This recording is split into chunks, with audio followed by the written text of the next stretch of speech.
What is up, my friends? It's a brand new week here on Anfield Agenda, and you are very welcome along to this evening's news roundup. We're going to be talking about Liverpool's centre-back shortlist. We'll have a bit more on Antoine Semenyo, a Reds player that will be recalled from loan, and lots more over the next 8 to 10 minutes. You know the drill. I do want to know your thoughts, so please feel free to let me know in the comment section. Drop a like on this video if you enjoy it, and don't forget to hit that subscribe button.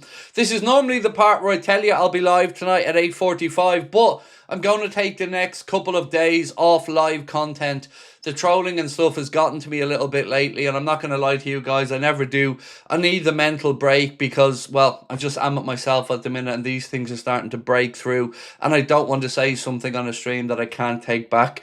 So I hope you understand where I'm coming from, but there will be an episode of the Anfield Agenda podcast coming out tonight. Myself, Connor and Chris are going to record that in the evening, and that will come out in place of tonight's late night agenda. But until then, let's get going with the news. So, Lewis Steele, and this kind of shows you again the situation that we're in with the Antoine Semenyo stuff. 1 minute we're totally out, 1 minute we're maybe back in, and then again we're kind of somewhere in the middle. So Lewis Steele reports that all the talk in the last week is that Semenyo is bound for Manchester City, but sources insist that Liverpool are still keen and may be ready to pounce to hijack any deal.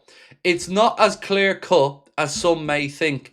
Now, look, I have nothing on this that I can add to it. If I did, of course, you know, I'd tell you. But like everybody else, I'm just sitting back and waiting to see how this one plays out. It still does feel more like we're trending in the direction of him joining Manchester City from a lot of what the media are writing on it. But, of course, your thoughts very welcome in the comment section.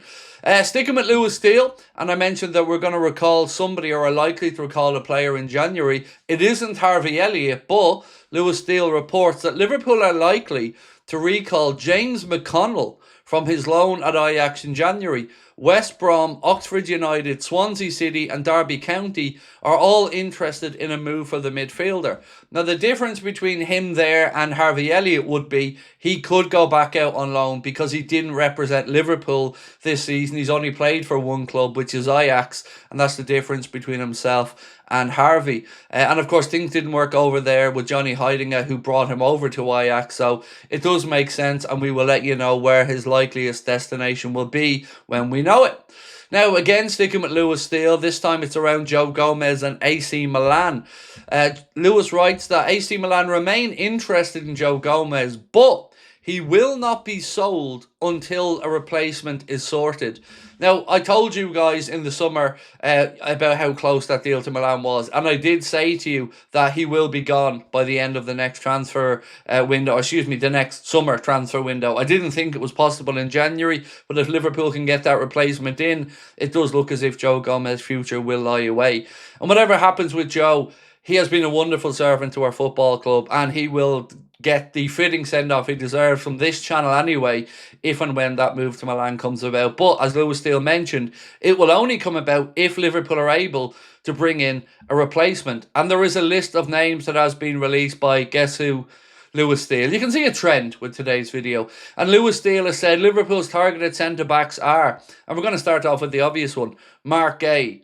No surprise there. You know, I would take him in a heartbeat tomorrow. But as I go through this list, do let me know your thoughts on the pros and cons of each player, who you'd like to see and who you wouldn't. And we'll start off, as I mentioned, with Mark Gay. There's no denying Liverpool's interest. We tried to get him in the summer. A deal was very close.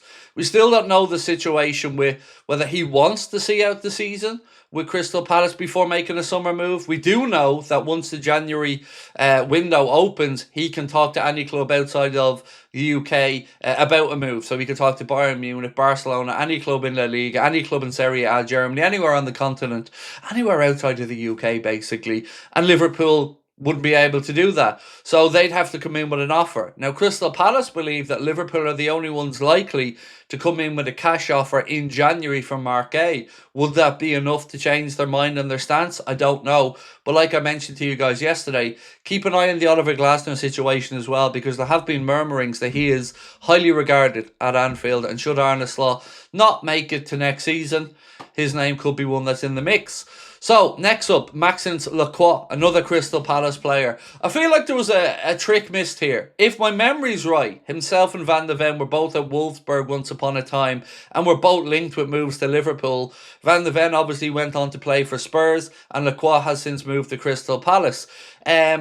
I'm not really sure on Maxime Lacroix if he's good enough or not. And the reason I'm not sure is because I haven't watched enough of him playing at Crystal Palace. Obviously, I followed Marc Guéhi more closely since the links. And look, I've just seen Marc Guéhi play for longer in the Premier League. But do let me know your thoughts on Maxime Lacroix. Do you think he would be good enough or not?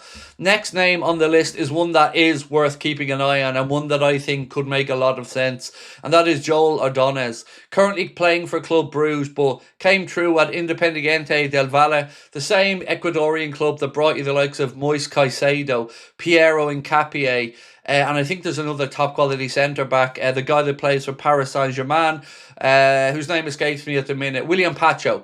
They all came through this same club that has a factory producing talent. So, again, a name worth keeping an eye on. Joel Ordonez, only 21 years of age, and the price tag they reckon, from what I've been doing my research on, in and around 35 million pound to get him across. So age profile wise, he makes lots and lots of sense. He's one of the names that we'll discuss on tonight's Anfield Agenda podcast as well. The next one I've spoken to you guys about before. It is Oscar Mingueza, who plays for Celta Vigo. I believe his contract is up at the end of the season, if I'm not mistaken. And this is one of the players that I just really don't know all that much about. So any feedback from you guys on that would be welcome. And the last name on the list is one that I've been bigging up for quite a while, and one that I hope people give the respect that he deserves, and that is Nathan Collins. Mightn't be the sexiest name in the world, but I'm telling you, this man is a leader. This man is a damn good centre-back as well, and I think he'd be more than good enough to play for the Reds. So once again, the names on that list from Lewis Steele: Marc Guéhi, Maxence Lacroix, Joel Ordonez, Oscar Mingueza, and Nathan Collins. So do let us know your thoughts on which, if any of those players, you would like to see Liverpool make a move for, particularly in January, because in my opinion, we need somebody badly, and we need somebody as soon as the window opens. Now, sticking with Lewis Steele, he said Marc Guéhi was 99% a Liverpool player in the summer, but now the club would rather wait until the summer to sign the defender. Now, if there is a guarantee that he will become a Liverpool player, and if my information is correct and Sky's information is correct, that there's a gentleman's agreement, then cool. Liverpool can wait till the summer as long as they get somebody else in January. But what we cannot do is not bring in a centre-back in January and hope that we can get through the season with what we have, especially with Canade's situation still not committing to the club. So that's all up in the air, and I've no problem waiting until the summer if the club want to do that and it's all guaranteed, but I don't want us waiting and then losing out and still it's been sitting here wondering where the defender is. We need a centre-back and we need one soon. So again, let me know what you think on that one. And finally, Lewis Steele, quotation marks, Federico Chiesa is not trusted. That's literally the quote. That's it. Federico Chiesa is not trusted.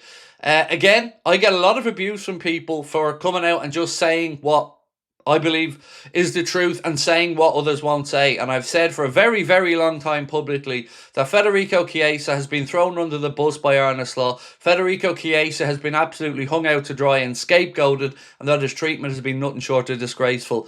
I've no problem with a manager not rating a player, but why hang on to a player for 18 months to stall his career for what? Who is it benefiting? You don't want to play him. He's getting paid £7 million a year, and he's taken up a squad place for somebody that could be playing every week, that the manager could trust. So right now, like I've said all season, whether people like to hear it from me or not, the manager has 6 forwards, 2 of which he refuses to use, 1 of which he's fallen out with, the Salah situation, or you can say Salah fell out with him, either way. Isak, who is injured, Gakpo, who a lot of the fans are frustrated with, and Ekitike, who's the one that's been the massive success story. So again, I come back to, call me negative all you like, but everything that I've said, in my opinion, is absolutely spot on, particularly around the treatment of Federico Chiesa. Why he isn't trusted, I don't know. That's a question only Arne can answer. But what I do know is, why didn't we sell him in the summer? He was left off the pre-season tour. And remember, the club media or the club associated friendly media were put out there to lie to you, to tell you that he had a niggle, and that was why he wasn't put out there. Only for Romano came out and said no, he was told to find a club. So again, you can see, I will say and I will tell you what people may not want to hear. But I refuse to sit down there, look through this camera and lie to you about the situation at our football club ever, just because it suits a narrative or because people want to be happy clappy or people want everything to be rosy. If it is rosy, I'll be happily sitting here telling you it's rosy, but when it's not, I'll never lie to you. I hope you understand that, because that often is what leads to the stuff that I've had to deal with over the past few days. Stuff that's gone at my family, gone at me personally, doxing our address, just horrible, horrible shit that I don't wish on any of you. But I do need a couple of days to take a break from, because I am only human after all, and I do wish these things didn't break through, but occasionally they do. I will see you guys soon. Much love. Thank you so much for your time as always. Let us know your thoughts on everything we've discussed in the video, and we'll catch up soon. Love you guys to bits. Bye-bye.